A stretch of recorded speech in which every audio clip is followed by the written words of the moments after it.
I swear being self-aware is like such a burden. It is such a burden to know when you know? Testing, testing.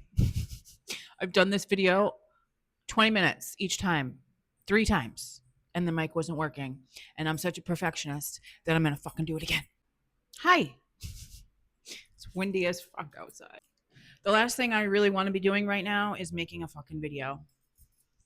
Because I'm not gonna lie, bro. I am sad and depressed and questioning everything. So I think I'm doing this video to remind myself that it's okay. And like change is fucking hard. And I know I talk about it all the time. My whole channel is about having hope and rewiring your brain and convincing yourself that the best is yet to come and everything is possible and believe in yourself. Blah, blah, blah. But like, this is what it looks like. This is what trusting the fucking process looks like. And it's fucking hard. And I'm not here to sugarcoat anything. I have spent the last, or I am spending most of my days for the past week and a half or so, 2 weeks maybe, week and a half, trying to convince myself not to go backwards, not to go back to my comfort zone. Like, I know better. I know what my brain's trying to do. And like I say all the time, just because I know English, just because I know better doesn't mean it's any easier to do better.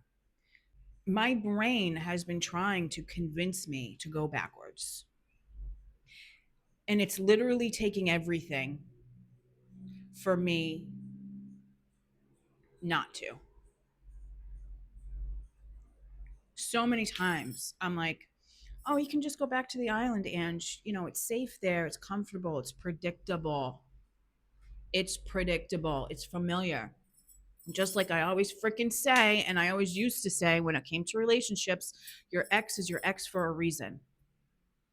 And changes are made for a reason. I left the fucking island for a reason, and I'm doing everything that I can to remind myself on a consistent basis of why I left and what that reason is.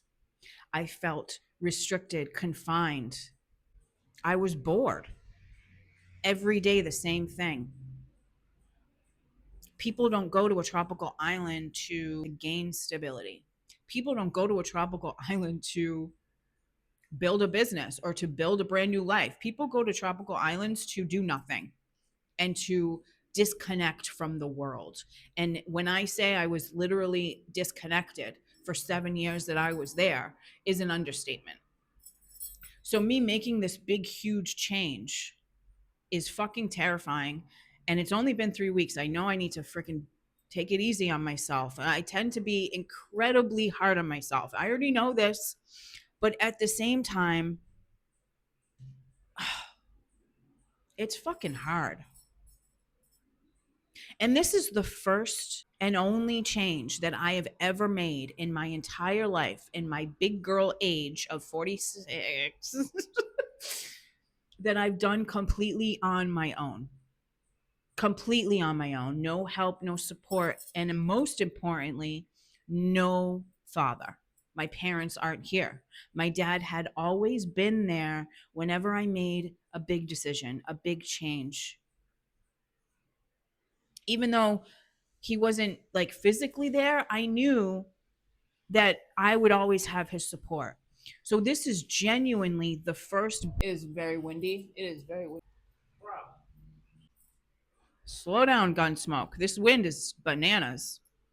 What was I saying?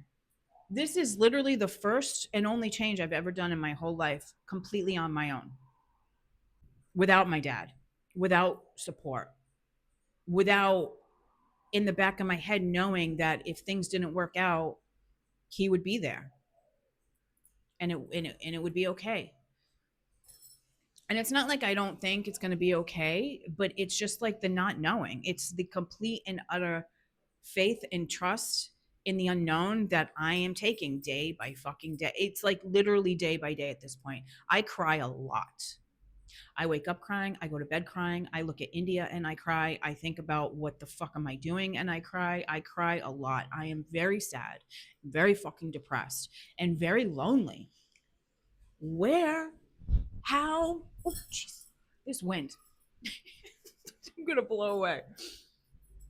I don't know how or where this loneliness came from, bro. Like, the first 4 years of my healing and recovery, I did completely on my own. Like, the only people I talked to were people at the corner store. Like, that's it. And I was okay with that. I only had India and I was okay with that. And then the last couple years of me living on the island, I lived in town and I, even though had just surface level connections and friendships, I still had those connections on a daily basis. I'd see the same people, and India had friends that she'd play with every single day, and it was a routine. And it sucks when you're going through big things in life like this and you don't have anybody to talk to about them.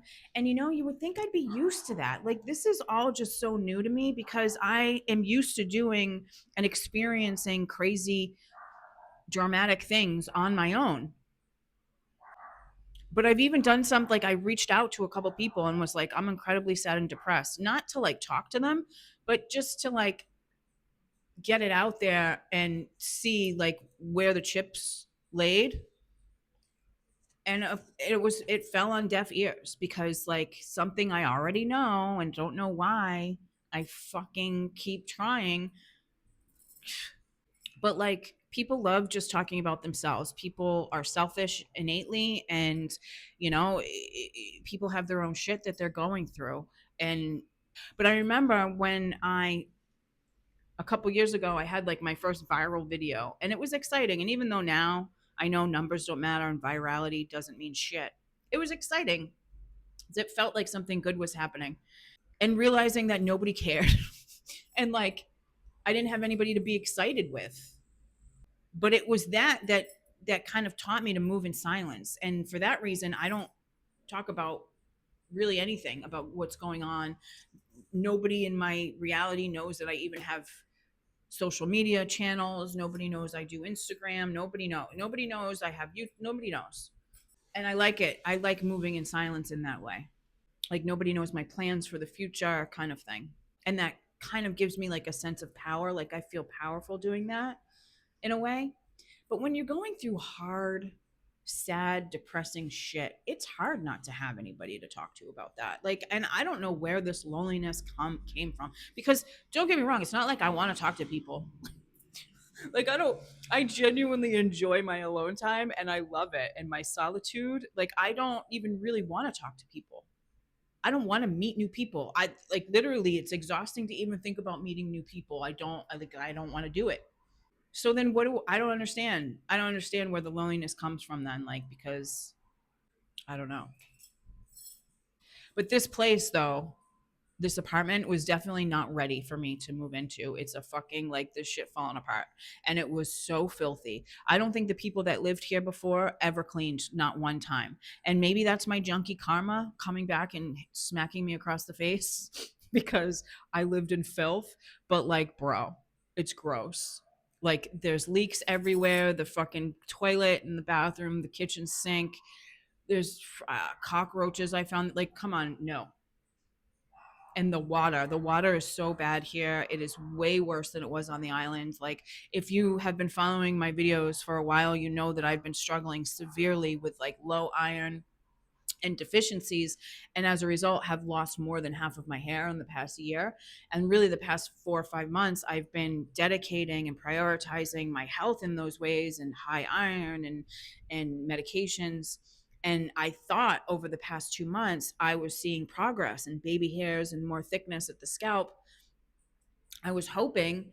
And then I come here and the water is so bad. I feel like it's regressing. I feel like any progress that I had went completely out the fucking window, and it's depressing. It's depressing. It's fucking depressing the shit out of me. I could list all of the things that I don't like about this change that I'm doing. I could list you all the things that feel like aren't working out. But again, I know it's just my brain trying to convince me that it's not working. Because Bro, it's only been 3 weeks. And all of the best decisions that I've ever made in my entire life. Like when I came down to Mexico, and I came on a 10-day vacation in 2018 and essentially just never left. And that was such a spontaneous, kind of intuitive, I followed my gut. And although this country and the island broke me open in every single way, it also saved me and saved my fucking ass. And adopting India, I was not prepared for the way she saved my fucking life. And the first like 2 months of me having her, I remember I was so sad and depressed, thinking, what the fuck am I doing? I can't support a dog. I can't train a dog. I can't pay for a dog. I didn't have the money. I didn't have, like, I could barely take care of myself at the time. And I was depressed about it. I remember journaling about it, like, what the fuck am I doing? I can't freaking have a dog. What I can't support a living creature. But now, obviously, looking back on that, the last 4 years of having her have been life changing in all the best ways. The point is, just like all of these best decisions that I've ever made in my life that have ended up saving my life and saving my ass, didn't feel like it at the time. Like, I didn't know until way after the fact how life changing it was and how it saved my life. So, like, this is just like that. This is fucking hard. And this huge leap of faith that I'm taking on literally no information, not knowing what's going to happen, taking it literally day. I had $15 in my bank account yesterday. I'm like questioning everything. What the fuck am I doing? I can't even afford a bed. How am I going to get a bed? I can't even afford to eat. And even though I say all the time I'd rather fucking drink bleach than ask for help, I am so grateful I swallowed my pride and asked for help, because I wouldn't have made it this far without the help that I've gotten from people on my social medias. So thank you. And links are in the description if you feel called to help in any way.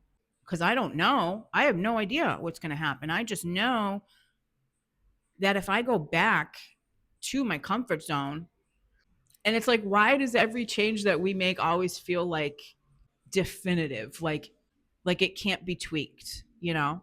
I mean, I'm here. I'm going to stick and stay. I'm going to try to figure it the fuck out. I have to. I didn't come this far just to come this fucking far. And of course, I freaking come to Cancun and the whole country breaks out into freaking fires and war and all the things. And I don't really like to talk about politics or anything on this channel or just on my social medias in general. But if you know my views, you probably already know. As someone who has lived in Mexico for 7 years, and I also worked for the cartel for more than 2 years, I know how powerful the cartel is, and I know that they're not innately violent people as an organization. Any violence that you see is a consequence, and they don't sugar, like, they tell you, if this happens, this is the consequence. They're no more violent than any other government in the world. They just don't hide it, and they're upfront about it. I could never understand the people who would work for the cartels, and because they didn't have many rules, right? Like, don't steal, pay your debts, and like, that's pretty much it. Don't get into trouble. You break the rules, there's going to be a consequence. And then people would like owe money and act surprised when like the consequences came. Like, you can't act surprised. You like signed up for this. So, I mean, the violence that's happening, although, yeah, it's crazy, and the cartel that is involved is actually the most dangerous out of all of them. And yeah, what's going on is wild, but also it's a consequence. And I can't imagine that any Mexican official would want this and agree to this to happen in their own country. So there's definitely more at play.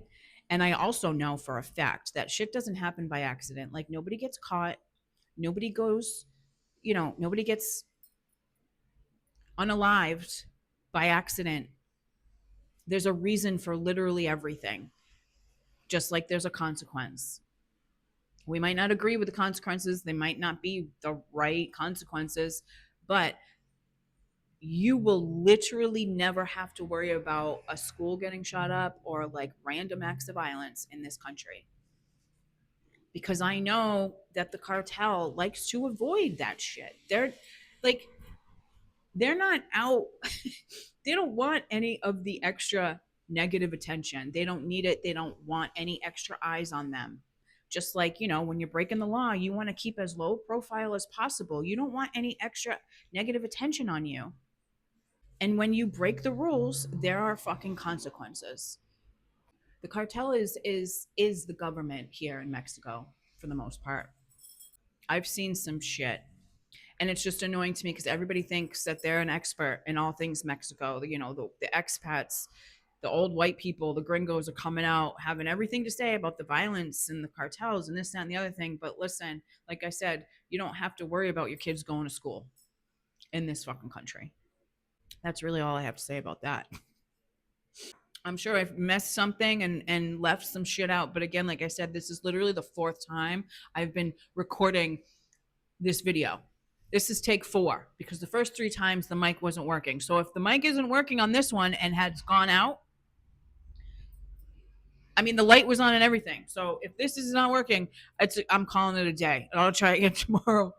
But I just wanted to come on and give a little update that like this shit ain't easy and my mental health is struggling, but I also know that it's just temporary. I keep telling myself, you know what, Ange, it's temporary.